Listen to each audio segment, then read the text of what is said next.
Hello प्यारे बच्चों, मैं आप सभी का स्वागत करता हूं हमारे YouTube चैनल विज्ञान सदन में। आज हम पढ़ने वाले हैं क्लास 10 साइंस का चैप्टर नंबर 12 इलेक्ट्रिसिटी। और अभी तक 6 लेक्चर्स ऑलरेडी हो चुके हैं, उसमें काफ़ी सारे टॉपिक्स डिस्कस हो चुके हैं। लास्ट लेक्चर में हमने डिस्कस किया था रेजिस्टेंस इन पैरेलल। ठीक है, आपको याद होगा ये फॉर्मूला मैंने करवाया था रेजिस्टेंस इन पैरेलल का, राइट। ये ये जो फॉर्मूला है ये हमने कर लिया था कि रेजिस्टेंस इन पैरेलल अगर होगा तो कैसे हम फाइंड आउट करेंगे रेजिस्टेंस। इससे रिलेटेड हम कुछ न्यूमेरिकल्स करेंगे और फिर न्यूमेरिकल्स के बाद आगे देखेंगे, फिर आगे नेक्स्ट टॉपिक करेंगे। ठीक है, तो चलिए स्टार्ट करते हैं numerical.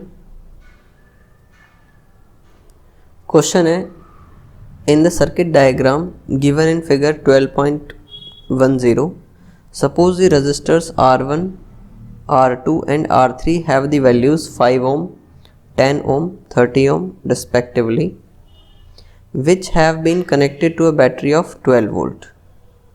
Calculate the current through each resistor. हमें करंट निकालना है हर रजिस्टर का।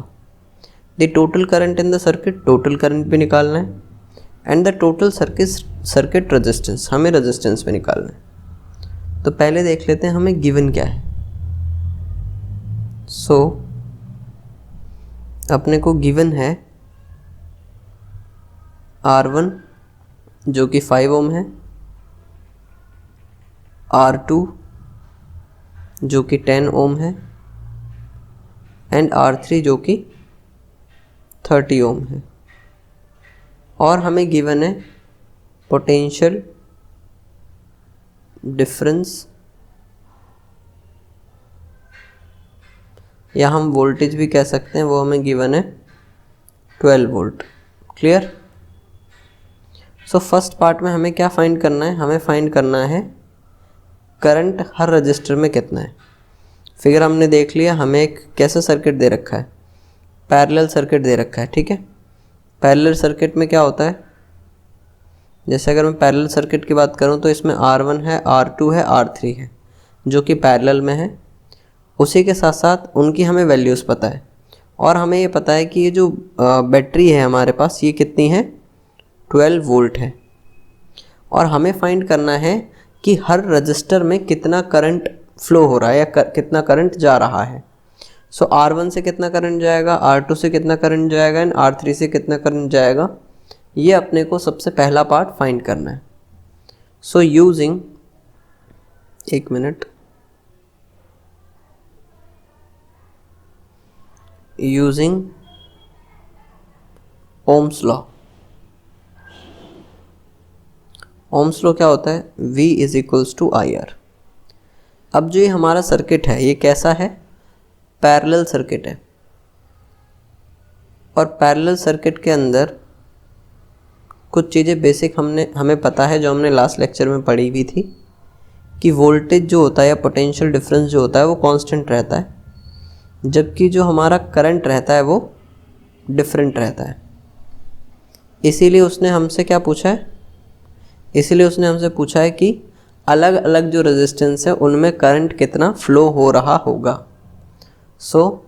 अगर हम यहाँ से I निकालेंगे तो I आ जाएगा V/R। Current through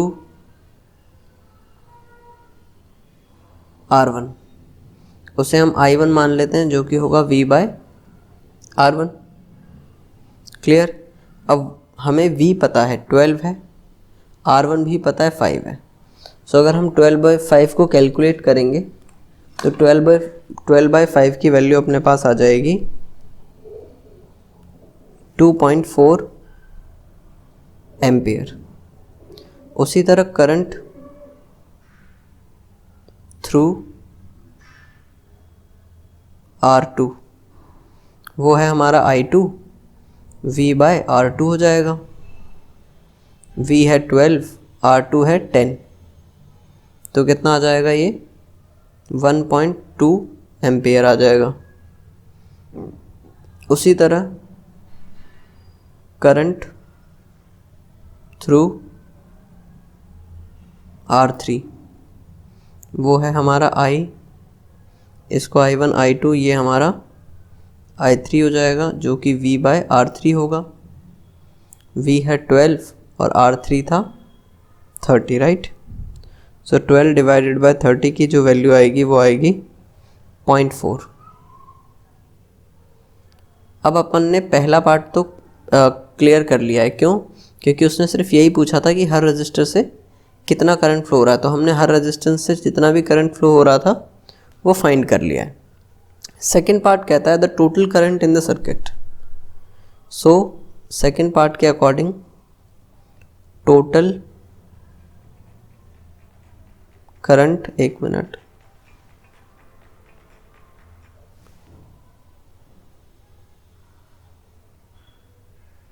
total current in the circuit. So I बोल सकते हैं हम, टोटल होगा I1 plus I2 plus I3। सबको ऐड कर दो तो कितना आया था हमारे पास, 2.4 प्लस 1.2 I2 और I3 आया था 0.4। इन सबको ऐड करोगे तो ये अब आपका हो जाएगा 4 एम्पेयर। तो आपका टोटल करंट कितना जा रहा है सर्किट में, 4 एम्पेयर जा रहा है। अब थर्ड पार्ट में क्या फाइंड करना है, थर्ड पार्ट में फाइंड करना है द टोटल सर्किट रेजिस्टेंस निकालना है। तो सर्किट अगर हम ध्यान से देखें तो ये पैरेलल सर्किट है, और पैरेलल सर्किट के केस में क्या लगेगा, पैरेलल वाला फॉर्मूला लगेगा। तो रेजिस्टेंस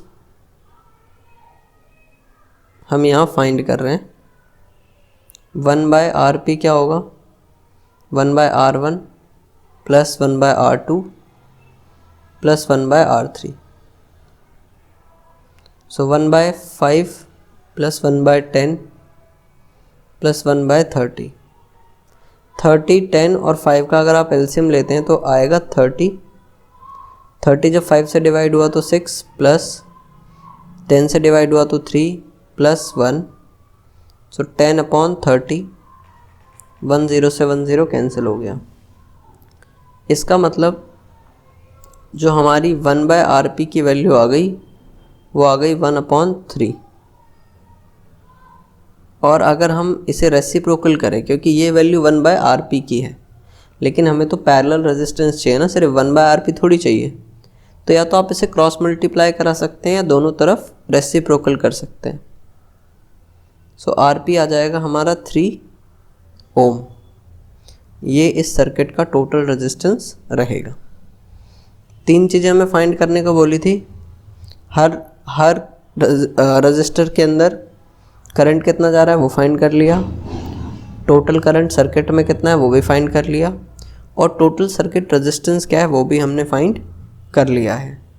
आई होप आपको ये क्वेश्चन समझ आया होगा, ठीक है। सो अब हम नेक्स्ट क्वेश्चन की तरफ बढ़ते हैं। एक और क्वेश्चन है, नेक्स्ट क्वेश्चन है 12.9, एग्जाम्पल है NCERT बुक का। ये क्या कहता है, कहता है in figure 12.12 R1 10 ohm, R2 40 ohm and R3 30 ohm, R4 20, R5 60 and a 12 volt battery is connected to a arrangement. एक डायग्राम दे रखा है, यहाँ आप देखें डायग्राम। इस डायग्राम में R1, R2, R3, R4, R5 है, 5 रेजिस्टेंस है जो इस अरेंजमेंट में दे रखे हैं। उनकी वैल्यूज़ हमें क्वेश्चन में गिवन है। फिर कहता है calculate the total resistance in the circuit. पहले हमें निकालना है total resistance, then the total current flowing in the circuit.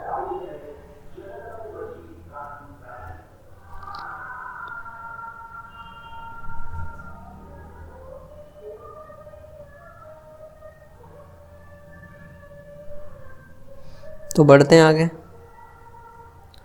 अब इसके अंदर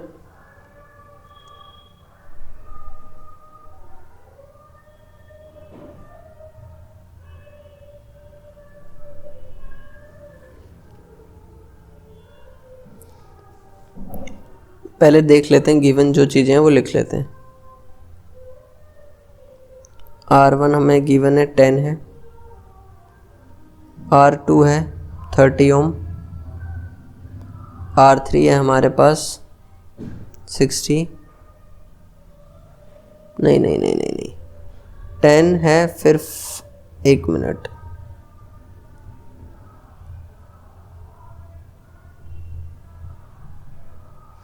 R2 है 40,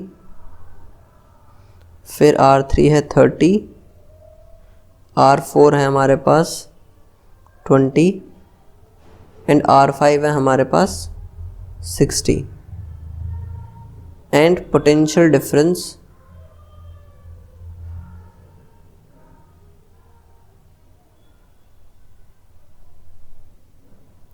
जो कि हमारा V होता है वो हमें 12 वोल्ट दे रखा है। फर्स्ट पार्ट में क्या फाइंड करना है, कहता है calculate the total resistance in the circuit. अब ज़रा ध्यान से समझना, ग्रीन पेन देखना, ये दोनों जो रेजिस्टेंस आपको दिखाई दे रहे हैं ये किस में है, पैरेलल में है, यस पैरेलल में है, और ये दोनों रेजिस्टेंस भी पैरेलल में है। इसका मतलब इन दोनों का पैरेलल कॉम्बिनेशन सॉल्व करेंगे, इनका भी पैरेलल कॉम्बिनेशन सॉल्व करेंगे और फिर उसके बाद सर्किट को चेंज करेंगे। तो R1 और R2 पहले किस में है, पैरेलल में है। सो रेजिस्टेंस निकालने के लिए इसे R डैश मान लेते हैं, ठीक है। सो 1/R डैश, क्योंकि पैरेलल में है तो वो क्या होगा 1/R1 plus 1/R2। So values थी हमारे पास 1/10 प्लस 1/40।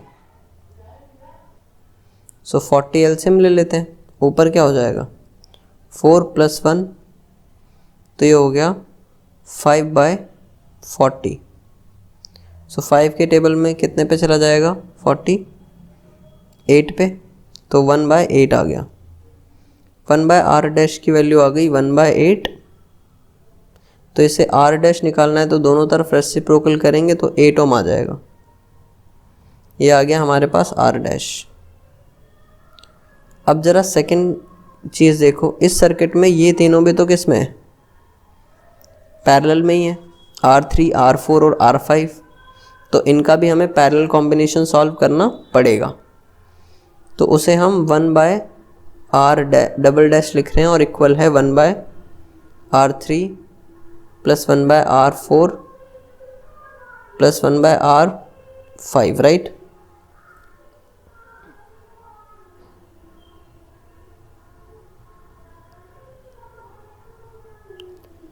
वैल्यूज़ देख लेते हैं, वो थी 30, 20, 60, 1/30 प्लस 1/20 प्लस 1/60।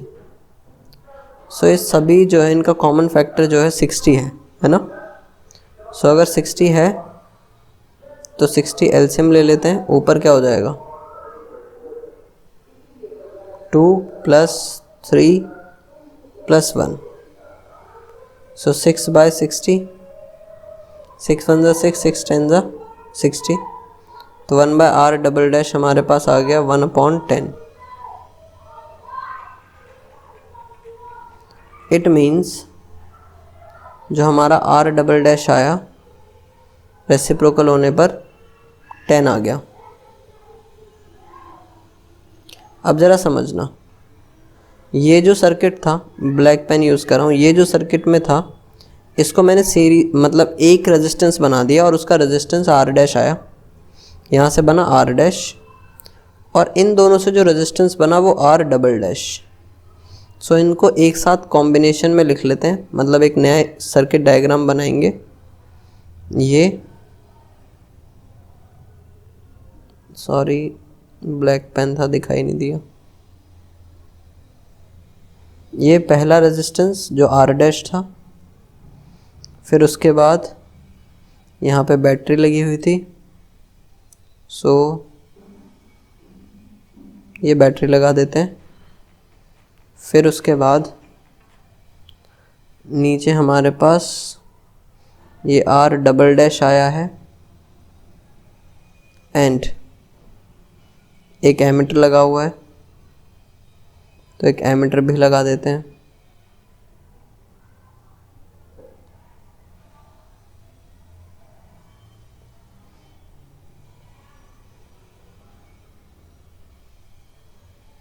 ये हमारा है पॉजिटिव, ये नेगेटिव एमीटर है।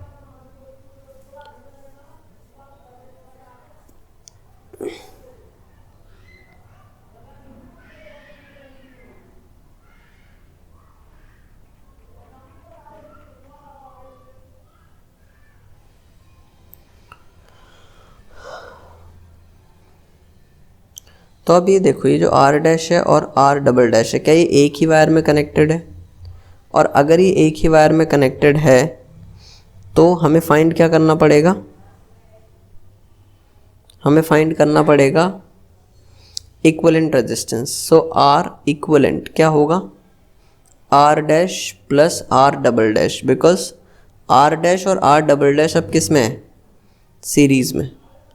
सो ये था हमारे पास, वो आया था लास्ट वाला 8 आया था, ये 10 आया है, तो 8 ओम प्लस 10 ओम, तो आर इक्विवेलेंट कितना आ जाएगा? 18 ओम। अब हमारे पास रेजिस्टेंस आ गया।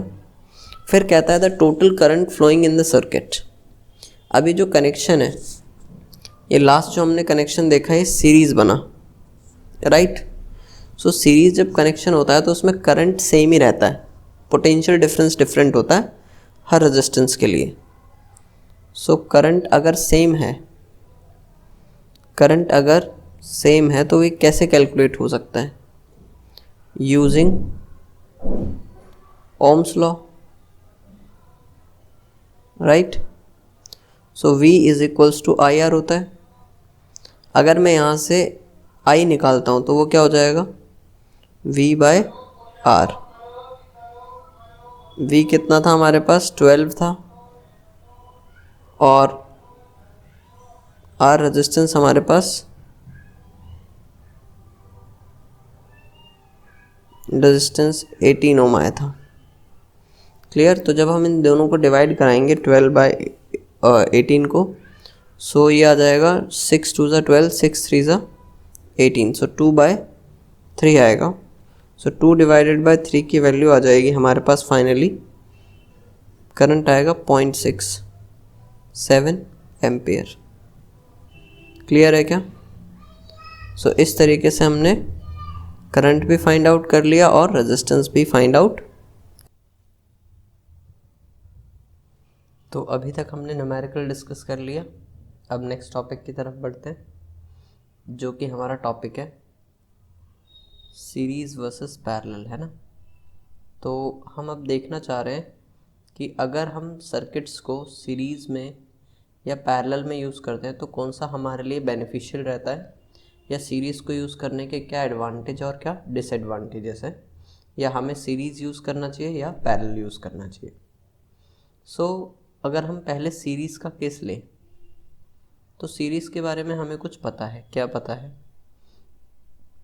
सीरीज़ में जो करंट रहता है हमारा वो सेम रहता है, कि कांस्टेंट रहता है, और आई कैन से सेम रहता है। एक ही बात है, आई शुड से कि कांस्टेंट रहता है ना? ये हमारी प्रॉपर्टी होती है सीरीज सर्किट की। तो सपोज़ करो अगर मुझे एक सर्किट के अंदर बल्ब लगाया मैंने, और मैंने एक हीटर लगा दिया। इसका मतलब क्या हुआ कि अगर ये किसी सोर्स से कनेक्टेड है, एक की लगा दो, जब मैंने सर्किट को ऑन किया, ठीक है, या क्लोज़ किया, तो ये बल्ब भी जलेगा और हीटर भी जलेगा। लेकिन हमने अभी अभी बताया कि जो करंट है वो कांस्टेंट है, तो इस बल्ब के पास भी उतना ही करंट पहुंचेगा जितना हीटर के पास पहुंचेगा। इसके पास भी आई करंट पहुंचा, इसके पास भी आई करंट पहुंचा। लेकिन अब आपको पता है कि जो बल्ब है उसको करंट चाहिए, उसकी वैल्यू डिफरेंट होगी, है ना? एंड जो हमें हीटर के लिए करंट चाहिए वो भी डिफरेंट होगा। तो अगर दोनों सिचुएशन में डिफरेंट करंट्स इन्हें चाहिए तो हमारे लिए तो ये प्रॉब्लम हो गई, क्योंकि यहाँ तो करंट कांस्टेंट है, तो इसलिए हम सीरीज़ को प्रेफर नहीं करते, क्योंकि यहाँ सभी अप्लायंसेस जो हमने यूज़ किए हैं किसी भी सर्किट में, उनको ज़रूरी नहीं है कि सेम करंट चाहिए हो, उनको डिफरेंट करंट की ज़रूरत हो सकती है, और सीरीज़ में करंट सेम रहता है, तो इसलिए इसको यूज़ करना बेनिफिशियल नहीं है, बेनिफिट नहीं है हमारे लिए। दूसरी चीज़, अगर मान लो मैंने सीरीज़ कनेक्शन लगाया, मान लो मैंने एक रेजिस्टेंस यहाँ लगाया, रेजिस्टेंस की जगह हम कोई अप्लायंसेस भी लगा सकते हैं,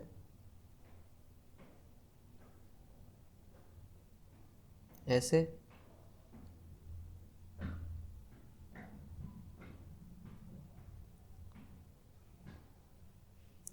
या आपने फेरी लाइट्स देखी होंगी। फेरी लाइट्स क्या होती हैं? फेरी लाइट्स जो होती हैं वो होती हैं जो हम दिवाली के टाइम पे या किसी सेलिब्रेशन में जो लाइटिंग जो होती है उसमें, वो हमारी सेलिब्रेशन के लिए जो हम लाइटिंग डेकोरेशन के लिए यूज़ करते हैं, उसकी बात मैं कर रहा हूँ, तो उसे बोलते हैं फेरी लाइट्स। तो आपने देखा होगा जो फेरी लाइट्स होती हैं वो पहले के टाइम पे जो होती थी वो सीरीज़ में होती थी, ठीक है। सो उस केस में क्या होता था, जब मान लो एक बल्ब लगाया, फिर दूसरा बल्ब लगाया, फिर थर्ड, फिर फोर्थ, फिर ऐसे करते बहुत सारे बल्ब लगाए मान लो, और ये जो सर्किट है अगर बाई चांस ऐसा हुआ कि कोई, जैसे ये सर्किट बैटरी से कनेक्ट कर दो, एनर्जी सोर्स दे दो इसे, ये सोर्स से कनेक्ट किया और बाई चांस ये वाला बल्ब फ्यूज़ हो गया, तो क्या होगा, यहाँ से सर्किट ब्रेक हो जाएगा, और जैसे ही सर्किट ब्रेक होगा करंट फ्लो ही नहीं करेगा, तो पूरा सर्किट ही मतलब अनयूजेबल हो जाएगा, मतलब वर्किंग में नहीं रहेगा, नॉट वर्किंग। सो ये वर्क नहीं करेगा तो पूरा सर्किट ख़राब हो जाएगा, इसलिए भी हम सीरीज़ का यूज़ नहीं करते। जबकि वहीं देखो, अगर मैं पैरेलल की बात करूं तो पैरेलल के अपने फ़ायदे हैं। क्या? पहली बात तो सपोज़ करो कि मैंने अप्लायंसेस लगाए, बल्ब ही मान लेते हैं, एक बल्ब, एक हीटर मान लेते हैं, और फिर एक और बल्ब मान लेते हैं, इसको कनेक्ट कर दिया बैटरी से, एक स्विच लगा दिया। अब सपोज़ करो ये हीटर है हमारा, पैरेलल केस में जो करंट होता है वो डिफरेंट रहता है। इसका मतलब यहाँ से जो करंट जाएगा वो डिस्ट्रीब्यूट हो जाएगा I1, I2, I3 में। सो इसके पास डिफरेंट करंट पहुँचेगा, इसके पास डिफरेंट करंट पहुँचेगा, इसके पास डिफरेंट करंट पहुँचेगा। पहला तो ये फ़ायदा है पैरेलल का। दूसरा फ़ायदा है, अगर बाई चांस मान लीजिए कि यहाँ से ये सर्किट ब्रेक हो गया, और आई कैन से कि ये बल्ब जो है हमारा, सर्किट तो ब्रेक नहीं होगा, ये फ्यूज़ हो गया, तो ये फ्यूज़ हो जाएगा, तो ये जो करंट है ये जाना बंद हो जाएगा, लेकिन अभी भी हमारा I2 और I3 जा रहा होगा और ये सर्किट वर्किंग रहेगा, ठीक है। सो ये फ़ायदा है किसका? पैरेलल का। और ज़्यादातर जो सर्किट्स होते हैं, जो भी हम सर्किट्स देखते हैं, वो किस में डिज़ाइन किए जाते हैं? पैरेलल में, ठीक है। सो ये हमने जो फ़ायदे हैं और नुकसान है वो पढ़ लिए, क्लियर हो गया। अब नेक्स्ट टॉपिक की तरफ बढ़ते हैं, जो कि है हमारा heating effect of electric current. अब ये क्या होता है?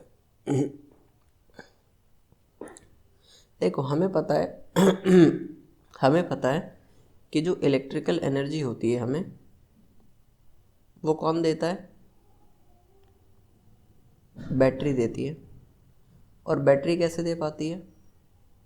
क्योंकि उसके अंदर केमिकल चेंज होता है, ठीक है। और जो केमिकल चेंज कह सकते हैं, केमिकल रिएक्शन होती है, उसकी वजह से हमारे पास पोटेंशियल डिफरेंस जनरेट होता है। ये हमने पहले भी काफ़ी टाइम्स पहले बात की थी, जब मैंने पोटेंशियल डिफरेंस बताया था। सो उस पोटेंशियल डिफरेंस की वजह से क्या होता है, इलेक्ट्रॉन मोशन करते हैं, और जब इलेक्ट्रॉन मोशन करते हैं उसकी वजह से करंट फ्लो होता है। क्लियर? और जब करंट फ्लो होता है तो उसकी वजह से क्या होता है, हमारा जो भी सिस्टम होता है वो वर्किंग कंडीशन में आ पाता है। और ये करंट फ्लो जो होगा, ये इलेक्ट्रॉन मोशन जो होगा, रेजिस्टेंस में भी होगा, रजिस्टर्स में भी होगा। ठीक है, इट मीन्स यहाँ तक अपने को बात समझ आ गई। अब होगा क्या, अगर मान लीजिए आपने जैसे फ़ैन का एग्जांपल ले लें, तो जो अपना फ़ैन होता है जब उसे एक सर्किट से कनेक्ट किया गया, सर्किट में यूज़ किया गया, तो उसमें कुछ जो एनर्जी है वो कंज्यूम होगी फ़ैन के ब्लेड्स को मूव करवाने में या रोटेट करवाने में। ठीक है, लेकिन आपने एक चीज़ और देखी होगी कि जो फ़ैन होता है वो हमारा हीट हो जाता है। वो क्यों होता है? क्योंकि जब भी हम किसी सर्किट की बात करते हैं, या मान लीजिए कि हम फ़ैन की बात कर रहे हैं या किसी भी अप्लायंसेस की बात करते हैं, तो उसमें कुछ एनर्जी तो कंज्यूम होती है उसे ऑपरेशनल बनाने के लिए, वर्किंग बनाने के लिए, और कुछ एनर्जी वेस्ट हो जाती है इन द फॉर्म ऑफ हीट। ठीक है, अब कहीं कहीं पे जो वेस्ट जो हीट होती है उसको हम यूज़ भी कर सकते हैं, उसके बारे में भी बताऊंगा। लेकिन अभी हम समझते हैं कि कुछ एनर्जी कंज्यूम हो जाती है जो बेसिकली यूज़फुल वर्क प्रोवाइड कराती है हमें। Useful work in the sense, जो आपका फ़ैन है उसके ब्लेड्स मूव कर रहे हैं तो वो यूज़फुल वर्क है हमारे लिए। ठीक है, और कुछ वेस्टेज हो जाती है जो हीट की फॉर्म में हो जाती है।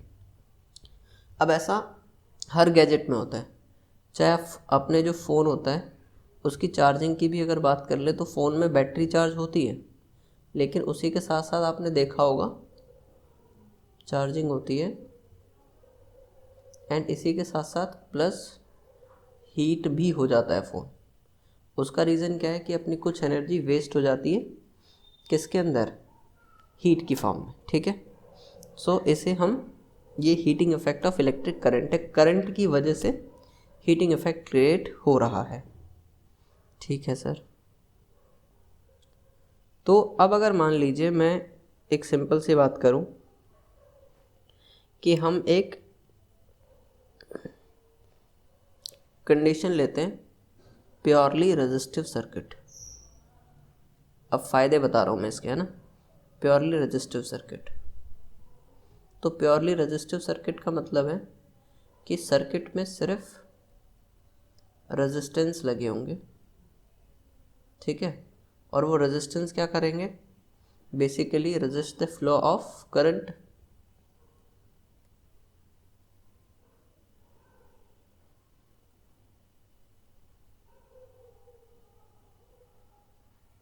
और उसकी वजह से जब मोशन नहीं हो पाएगा इलेक्ट्रॉन्स का, तो वहाँ पर हीट क्रिएट होती है। अब ये जो हीट क्रिएट होती है, यहाँ पर हम इस हीट का यूज़ करते हैं, कहाँ करते हैं सर, एक हम इसका यूज़ कर सकते हैं हीटर के अंदर। हीटर में हमें हीट चाहिए होती है, इसीलिए हम हीटर का यूज़ करते हैं। तो वो बेसिकली प्योरली रेजिस्टिव सर्किट होता है, उसमें बहुत ज़्यादा रेजिस्टेंस होता है, और रेजिस्टेंस की वजह से वो बहुत ज़्यादा हीट होता है और उसे हम हीटर कहते हैं। उसी तरह इलेक्ट्रिक आयरन है, जो इलेक्ट्रिक आयरन होता है हमारा, उसके साथ भी कुछ ऐसा ही सिनेरियो रहता है। उसमें भी रेजिस्टिव सर्किट होता है, वो भी प्योरली रेजिस्टिव सर्किट, और उसकी हेल्प से भी हम उसकी जो हीट है उसे यूज़ करते हैं हमारे जो क्लोथ्स हैं उनको आयरन करने के लिए। क्लियर है? सो ये हमारे पास बेसिक चीज़ है heating effect of electric current के लिए। क्लियर? तो अब सपोज कर लेते हैं, सपोज करो कि हमारे पास एक रेजिस्टेंस है। क्या है? एक रेजिस्टेंस है,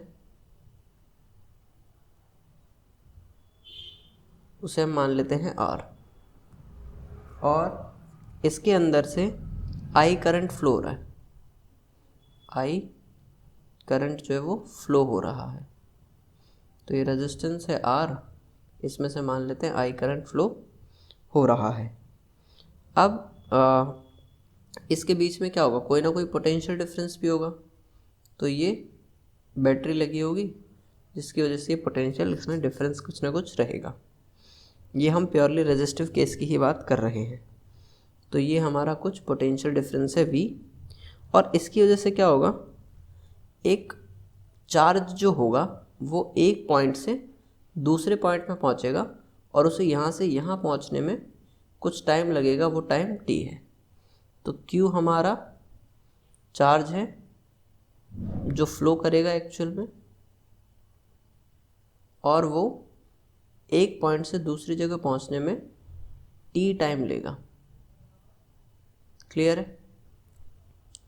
सो इस केस के अंदर अगर एक चार्ज को मुझे एक जगह से दूसरी जगह ले जाना है तो वर्क डन करना पड़ेगा।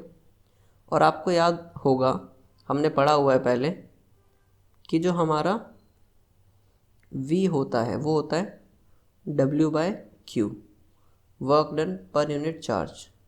तो वर्क डन कितना हो जाएगा, V × Q। क्लियर है? तो यहाँ से हमने वर्क डन निकाल लिया, V × Q आ गया। अब जो ये वर्क डन है, ये करने के लिए क्या करना पड़ेगा, जो भी हमारे पास जो ये हमारा सर्किट है, इसमें जो बैटरी है उसे कम से कम इतनी एनर्जी प्रोवाइड करानी पड़ेगी, इतनी एनर्जी प्रोवाइड करानी पड़ेगी टी टाइम में। Clear? So power input to the circuit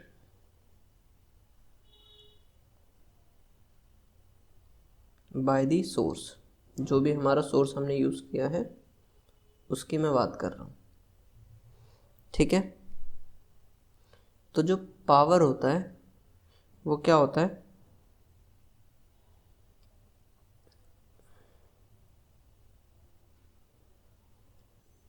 VQ/T। इसका मतलब VQ क्या था हमारा, work done per unit time. ठीक है? सो ये क्या हो जाएगा, इसे आप चाहें तो ऐसा भी लिख सकते हैं पहले,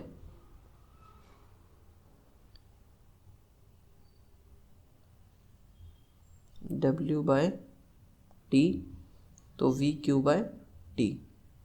अब इसे मैं लिख सकता हूँ पावर को VQ/T।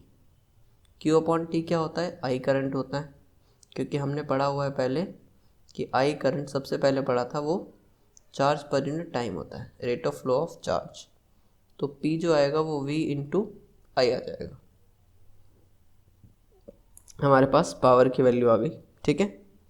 अब जो हमारी एनर्जी सप्लाइड है वो भी हम फाइंड करेंगे।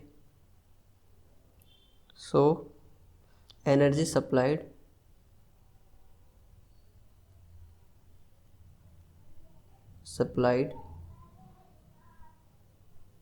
To the circuit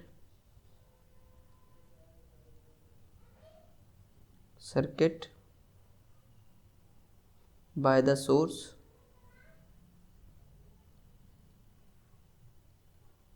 in time t। Clear? So वो क्या होगा, पावर इनटू टाइम होता है। क्लियर है?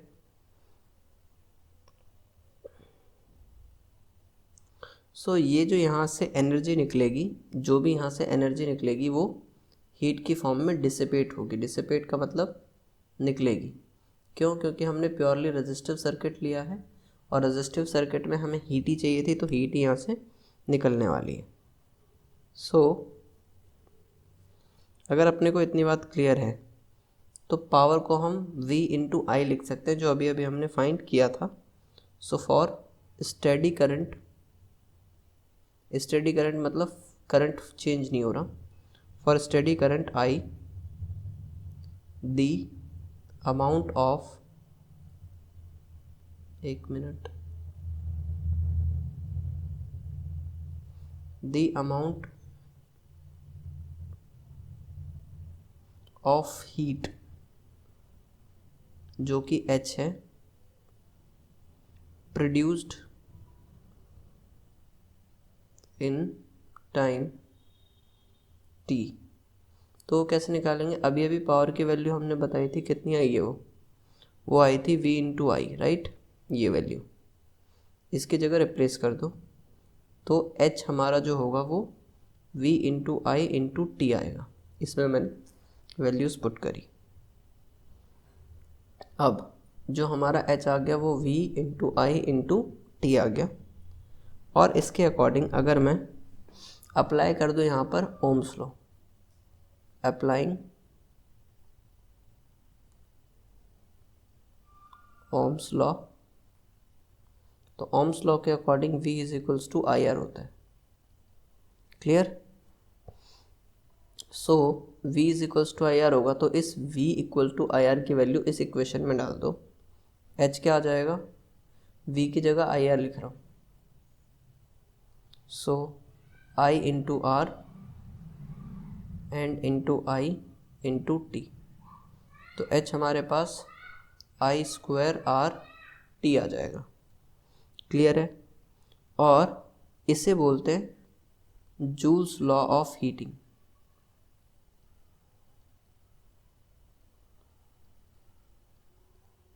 क्लियर?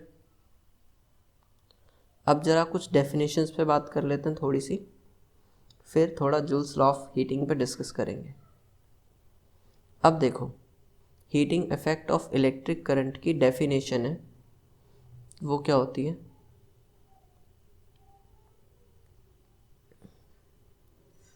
कहता है if the electric circuit is purely resistive, circuit होना चाहिए purely resistive, that is configuration of resistors only, मतलब सिर्फ क्या नज़र आने चाहिए? रजिस्टर्स नज़र आने चाहिए। Connected to a battery, the source energy continuously gets dissipated entirely in the form of heat. अब मैंने बताया था कि अगर हमारे पास सर्किट में सिर्फ रेजिस्टेंस है तो हमें क्या देखने को मिलेगी? हीट देखने को मिलेगी। सो जो ये हीट निकल रही है, this is known as the heating effect of electric current. Clear है? ये हमारा सर्किट है, ये रेजिस्टेंस है, यहाँ से यहाँ से पोटेंशियल डिफरेंस मिल जाएगा, इसके सोर्स है ये हमारे पास की है, करंट फ्लो हुआ, और ये जो सर्किट है ये प्योरली रेजिस्टिव सर्किट है। क्लियर है?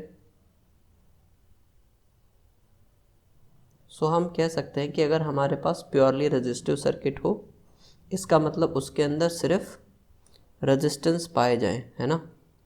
क्या पाए जाएं? रेजिस्टर्स पाए जाएं, और वो एक बैटरी से कनेक्टेड हो, तो जो भी एनर्जी हम उसे दे रहे हैं वो डिसिपेट होगी इन द फॉर्म ऑफ हीट, सिर्फ हीट में निकलेगी वो, और इसे बोलेंगे हम heating effect of electric current.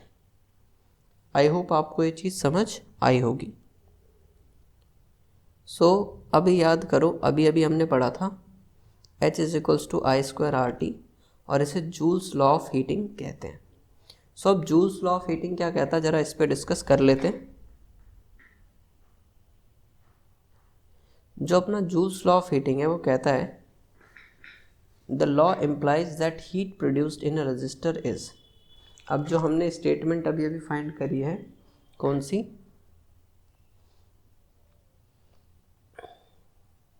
H is equals to I square R T, तो ये जूल्स लॉ ऑफ हीटिंग कहा जाता है। और ये क्या कहता है कि हीट प्रोड्यूस्ड जो है एक रजिस्टर में, वो डायरेक्टली प्रोपोर्शनल है to the square of the current for a given resistance, मतलब हीट प्रोड्यूस्ड डायरेक्टली प्रोपोर्शनल हुई आई स्क्वायर के, उसके बाद directly proportional to the resistance for a given current.